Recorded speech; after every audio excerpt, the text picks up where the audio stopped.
morning, everybody. Welcome to San Antonio Living. I'm Shelly Miles, and we are kicking things off with a great segment. You know, during the holiday season, you're going to be out and about. Sometimes you're going to forget where you parked your car. We've got some tips this morning on how your iPhone can keep you safe and find your car for you. Liz Wyman is joining us this morning. She's got tips on ways to use your iPhone during the holidays. It's good to see you. Thanks for coming in this morning. Nice to see you. First of all, tell me a little bit about the book that you wrote. The book is 100 plus iPhone, iPad tricks you can do right now. And unlike many books where you have to take notes and wait till chapter 3 to find something, you actually drill down right away and start doing a trick.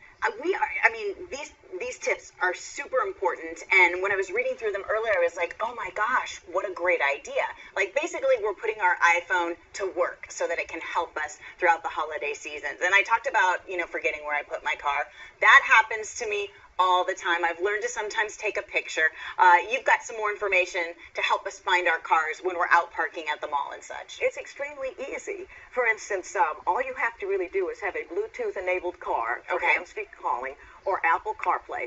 And all you have to do is go to Settings and Maps and scroll down and enable something that says Show Park Location. After that, it's all automatic. You're kidding. So basically, I could go to a crowded mall of shopping and go shopping all day long. By the end of the day, I don't remember which stores I went to, much less where I parked, but I just tap Maps and it will show me my park location automatically. Oh my gosh. Okay, first of all, how do you figure out all of this great information? You must spend hours researching the iPhones. Well, we only use 10% of our brain, they say, and I believe it's actually true for the iPhone. And once you understand, there's time-saving and life-saving tricks. Okay, so it has a lot of capabilities that we don't know about that we're not using.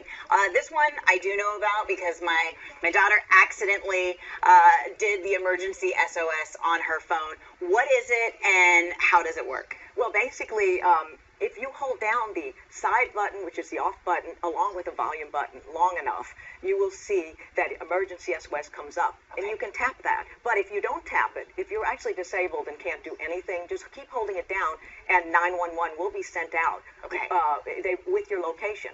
And the best thing about emergency SOS is you can set up contacts, so if you're ever in trouble, the contacts will also be notified, saying your loved one has access to emergency services. Wow. Okay. Again, does this work with all iPhones? Do you have to have a specific, like, 6 and up, 7 and up? That's a very good question. iPhones 8 and up, the newest one, work as I described, which is the off button and the volume at the same time. But the earlier versions, you must press the off button 5 times in succession. Okay, good to know. And this is something to talk about with your kids, too. So you don't have an accident where your kid accidentally does that, because I didn't even know that existed, so I'm glad I do now.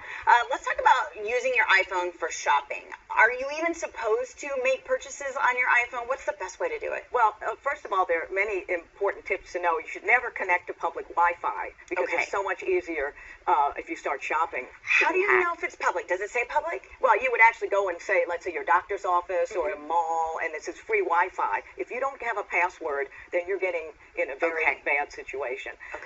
But there's some wonderful apps. Actually, one of the tricks in my book is all about setting up Apple Pay. Apple Pay. You know, we give our credit cards to people. They can take pictures of the back and front in restaurants and registers. And actually, I have to say, once I went shopping in a grocery store and did not bring my wallet. I had the whole bag was filled. And so I ended up using, because I'd set up Apple Pay, you can just easily set it up in a wallet app and take a picture of your credit card.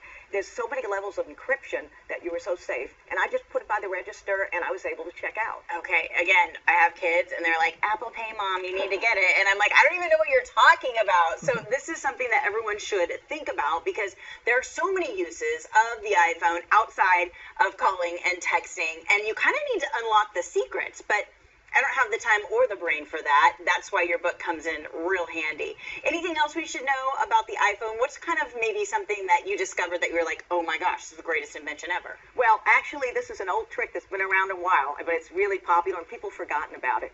Have you ever typed an email or a note or a text where all of a sudden the text just disappears? You spend so much time writing it. So people don't know. All they have to do is shake their phone.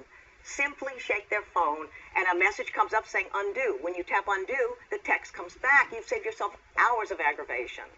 and simply shaking your phone.